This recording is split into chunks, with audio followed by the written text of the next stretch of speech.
Assalamualaikum warahmatullahi wabarakatuh. How are you today? And thank you for joining this online class. Selamat datang di kelas online. Video kali ini we would like to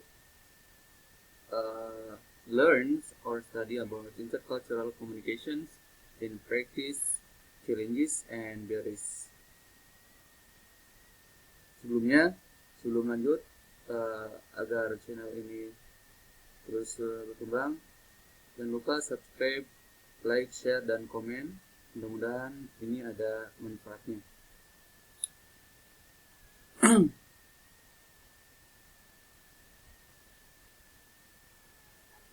Oke.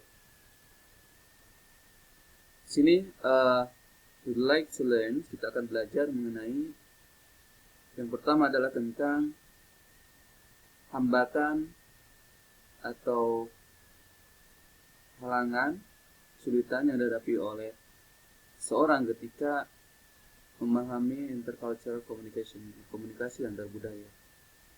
Yang pertama adalah anxiety, ethnocentrism, kemudian assumption of similarity, prejudice, kemudian language barriers, and cultural relativism. Kita lihat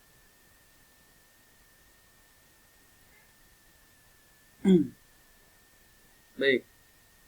Effective communications is a skill that few people possess, and even diverse people can get their point across when there is a cross-cultural barriers. Di bagian ini, bahwa komunikasi yang efektif adalah keterampilan yang dimiliki oleh seseorang atau orang, dan bahkan lebih sulit orang yang bisa menyampaikan maksud mereka ketika ada hambatan lintas budaya. Jadi ketika mereka mau berkomunikasi dengan orang lain, lintas budaya tentunya, karena ada hambatan ini, akhirnya tujuan dari komunikasi itu tidak nyambung atau tidak nyampe. Komunikasi lintas budaya atau antar budaya adalah bagian dari interaksi orang yang berbeda, dari latar belakang yang berbeda, kemudian suku, ras, budaya, kemudian dari warisan heritage atau keturunan yang berbeda. Jangankan dengan orang lain, dengan satu rumah saja pasti memiliki karakteristik yang berbeda. Kemudian hal-hal apa saja yang mempengaruhi, yang mengakibatkan ataupun yang menghambat terjadinya intercultural communication yang berjalan dengan baik. Yang tadi sudah disebutkan bahwa ada yang disebut dengan anxiety, atau bahasa Indonesia adalah kecemasan, kegelisahan. Kecemasan biasanya didefinisikan sebagai keadaan kondisi manusia di mana seorang memiliki perasaan tidak nyaman, feeling atau nervous, gugup, kaku, tidak nyaman, manakala berkomunikasi dengan orang lain yang memiliki budaya yang berbeda, karakteristik yang berbeda. Ini yang akhirnya dengan adanya anxiety itu, kecemasan itu, nervous itu, komunikasinya tidak berjalan dengan baik. Apa yang ditujukan juga tidak nyampe dengan baik. Oleh karenanya, ketika seseorang memiliki talenta yang bagus, manakala mentalnya tidak bagus, tidak akan tersampaikan dengan baik kepada orang lain. Yang berikutnya adalah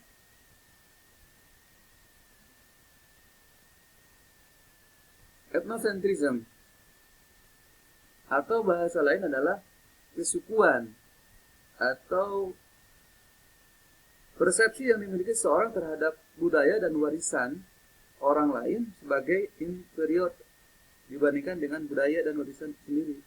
Jadi ngerasa bahwa budaya budaya orang lain, budaya negara lain lebih bagus dari budaya lokal nasional diri sendiri. Yang akibatnya dia tidak tidak pede terhadap budaya yang dimilikinya, ya. Sehingga ini yang mengakibatkan bahwa komunikasi seperti ini, ya, ethnocentrism ini mengakibatkan tidak berjalannya komunikasi dengan baik dengan orang lain. Pandangan mereka sendiri terhadap dirinya, kalau mereka memiliki pikiran positif terhadap dirinya, maka dia akan pede memiliki budaya yang dia milikinya. Kemudian bisa berkomunikasi dengan baik dengan orang lain yang sekalipun berbeda, ya, budaya dirinya dengan budaya orang lain. Oleh karenanya, seperti kita Indonesia misalkan, itu harus pede terhadap budaya-budaya yang dimiliki oleh Indonesia. Jangan sampai semuanya adalah Western minded ataupun berpikiran budaya luar negeri lebih bagus. Justru belum tentu. Nah, ethnocentrism ini sebagian besar dilakukan secara tidak sengaja sebenarnya oleh diri sendiri. Jadi di bawah alam sadar bahwa budaya orang lain lebih bagus dari dirinya, tapi belum tentu. Oleh karenanya, mulai dari sekarang kita pede saja, yakin saja bahwa budaya yang kita miliki adalah jauh lebih bagus dari budaya orang lain.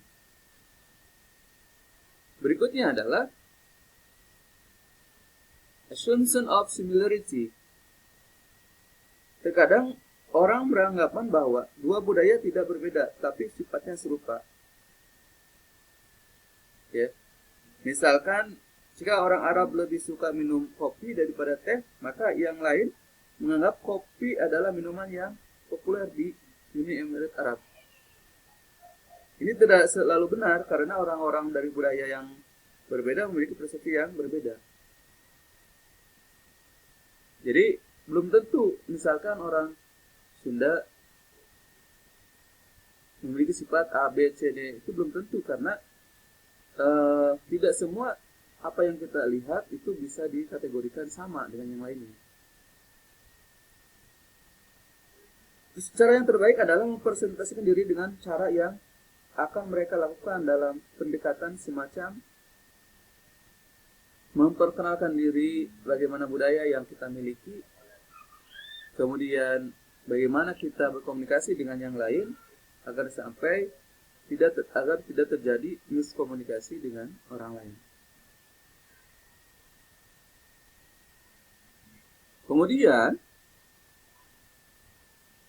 selanjutnya adalah prejudice atau prasangka. Prasangka adalah hambatan lain yang penting dan untuk komunikasi lintas budaya, perasaan atau baik prasangka terhadap individu, prasangka terhadap kelompok atau golongan ataupun sebuah etnis. Jadi kita selalu berprasangka. Ibaratnya dalam dunia kerja saja, we think that another profesi yang lain, kita misalkan ketika lihat yang counter duduk manis dapat uang, orang datang isi pulsa, kita menganggap bahwa enak banget ya seperti itu. Tapi orang menjual counter atau penjual pulsa melihat orang bekerja di kantoran, enak banget ya pergi kantoran, duduk hanya catat pulang dapat gaji. Itu semuanya prasangka. Ya. Nah, semua yang memprasangkan itu bisa terjadi positif ataupun menjadi negatif. Artinya bisa benar bisa salah apa yang kita persepsikan.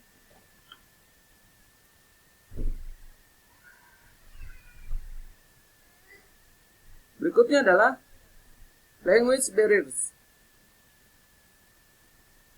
atau yang disebut dengan hambatan bahasa, kendala bahasa. Bahasa adalah gerbang pertukaran komunikasi, the gates, ya. Language is an exchange gates of communications. Ini adalah gerbangnya. You cannot communicate with other people. Anda tidak bisa berkomunikasi dengan orang lain manakala memiliki bahasa, hambatan dalam berbahasa. Ada orang yang memiliki kekurangan dalam berbahasa, tapi karena ada keyakinan ataupun dia punya mental bagus, maka bisa diatasi. Dua hal yang paling penting. Yang pertama adalah menguasai, memahami, mencari tahu tentang bahasa yang negara ataupun orang yang berbeda dengan kita. Yang kedua adalah mental kita yang dikuatkan. Karena seperti yang sudah sebelumnya disampaikan, language ini ada verbal and non-verbal. Kalau kita misalkan secara lisan tidak bisa, maka menggunakan adalah yang non-verbalnya, gestur dan sebagainya, eye contact dan sebagainya. Ya. Oleh karenanya,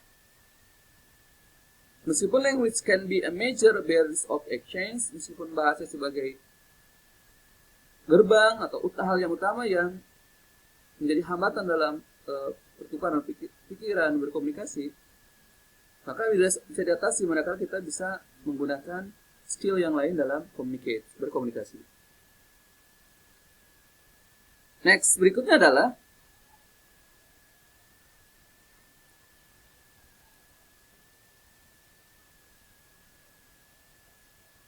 cultural relativism.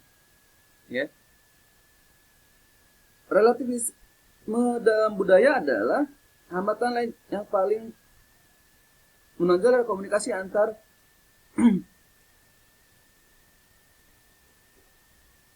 perikanan terhadap budaya yang lain.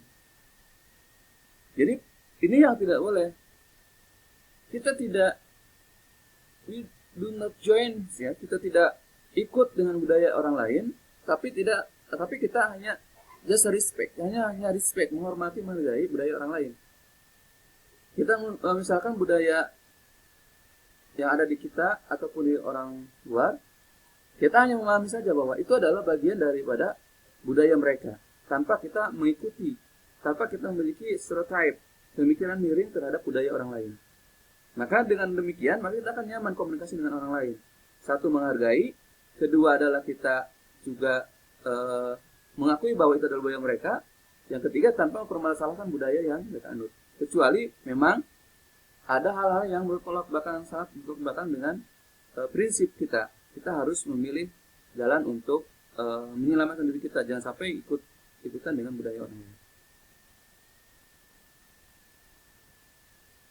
Misalkan di Jepang, etos kerjanya, semangat dan sebagainya, kita bisa mengambil pelajaran dari mereka kerjanya. Tapi budaya yang lain mungkin tidak bisa. Ada which one is positif untuk kita, which one is negatif, ataupun yang tidak sesuai dengan Indonesian cultural.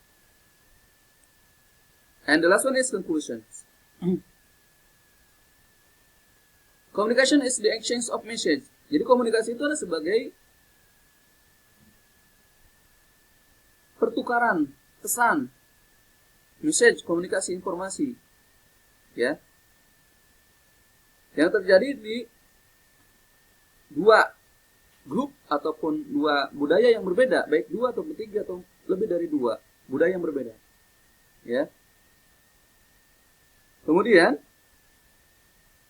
ini adalah keterampilan yang dimiliki sebagai orang dan terutama mereka yang hidup dalam lingkungan lintas budaya. Oleh karenanya, tidak jadi masalah kita berkomunikasi dengan budaya yang berbeda. Yang menjadi persoalan adalah kita mempermasalahkan budaya orang lain tanpa kita cari tahu budaya orang tersebut seperti apa, bahasa seperti apa, bagaimana the way communicate, cara berkomunikasi seperti apa, agar tidak miscommunications, misperception antara satu dengan yang lainnya. Dan yang paling penting adalah tetap mempelajari budaya atau memahami budaya orang lain tanpa mempermasalahkannya.